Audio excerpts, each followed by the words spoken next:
CRCE.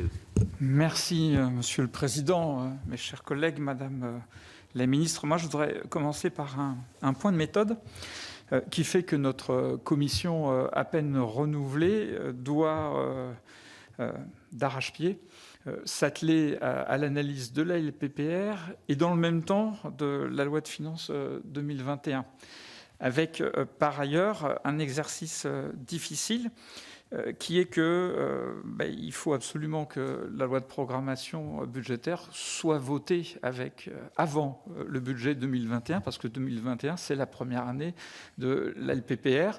Mais les circonstances font qu'il va se passer quelques semaines entre les deux événements, ce qui n'est pas absolument simple à comprendre, notamment quand on sait que la partie recette du même budget a déjà été votée par l'Assemblée nationale.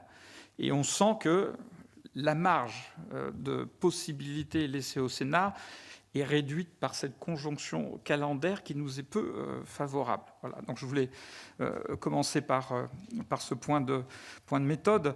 Je voulais aussi reprendre le constat réalisé par mon collègue le sénateur Piednoir. Nous avions travaillé avec lui sur les difficultés qu'avaient eues les universités à faire face à la crise du Covid de cet été et au printemps.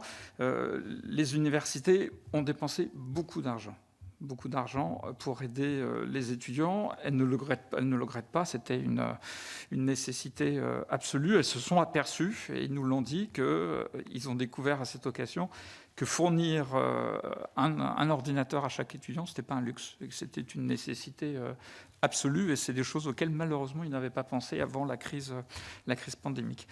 À cette grave crise pandémique s'ajoutent les 55 000 étudiants supplémentaires qui pèsent lourdement sur les finances des universités.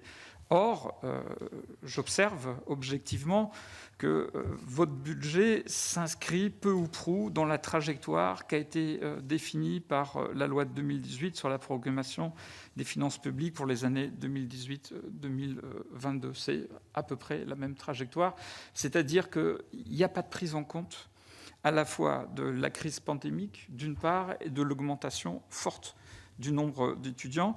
Ce qui fait, et que je l'ai regretté l'an passé, je le regrette de nouveau, mais encore cette année, comme tous les ans depuis 10 ans, le ratio budgétaire par étudiant va baisser. Ce qui est un très mauvais signal envoyé à la fois aux étudiants et aussi à la nation, parce que je crois que dans les circonstances actuelles, c'était important de montrer qu'il y avait une priorité politique pour accueillir les étudiants. Je regrette profondément l'augmentation qui suit à peu près la même trajectoire du nombre de contractuels dans l'enseignement supérieur et la recherche. Entre 2010 et 2017, c'est plus 14%. Et j'ai du mal à comprendre que dans la loi de programmation de la recherche, on mette à disposition des établissements de nouveaux outils leur permettant d'accroître cette précarité. Aujourd'hui, il faut le dire, si les universités ont tenu le coup face aux énormes difficultés que l'on connaît, c'est grâce à tous ces contractuels qui se sont mobilisés pour continuer à assurer le service public.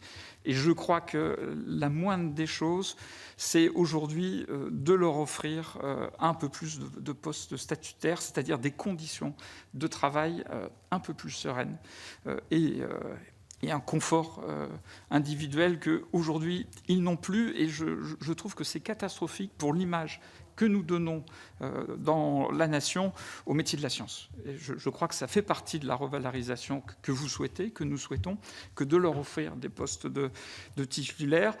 Je suis intimement persuadé que c'est aussi de cette façon qu'à la fois nous empêcherons la fuite des cerveaux, mais que nous ramènerons en France des cerveaux français ou étrangers qui sont partis et qui aujourd'hui trouvent que dans le système français, il y a quelque chose qui est très précieux, c'est cette stabilité, cette liberté qui est donnée aux chercheurs statutaires qui n'ont pas besoin de courir après les contrats en permanence, comme c'est le cas ailleurs à l'étranger. Je vous donne juste un exemple. Au CNRS, la baisse, il y a une baisse cette année de nouveau d'emplois statutaires. Il y a 41 emplois sous plafond statutaires qui disparaissent. Donc là aussi, c'est un très mauvais signal qui est envoyé. Et enfin, je ne veux pas être trop long, mais je veux évoquer la continuation des contrats doctoraux. C'est-à-dire tous ces étudiants en doctorat qui n'ont pu mener, du fait de la crise sanitaire, leurs travaux, soit qu'ils étaient privés de leur laboratoire, des bibliothèques, voire même de leur chantier à l'étranger, et qui aujourd'hui sont dans l'attente d'un financement. Alors je sais qu'en Île-de-France, la région Île-de-France a apporté un financement conséquent pour permettre la prolongation de ces contrats doctoraux. Ce que j'aimerais savoir, c'est est-ce que dans les autres régions françaises, les régions ont apporté le même financement.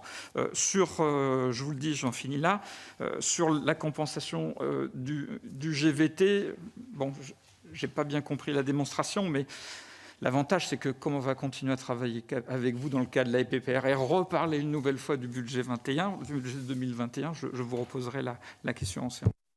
Merci, M. Julias. On fait le tour et vous répondrez ensuite.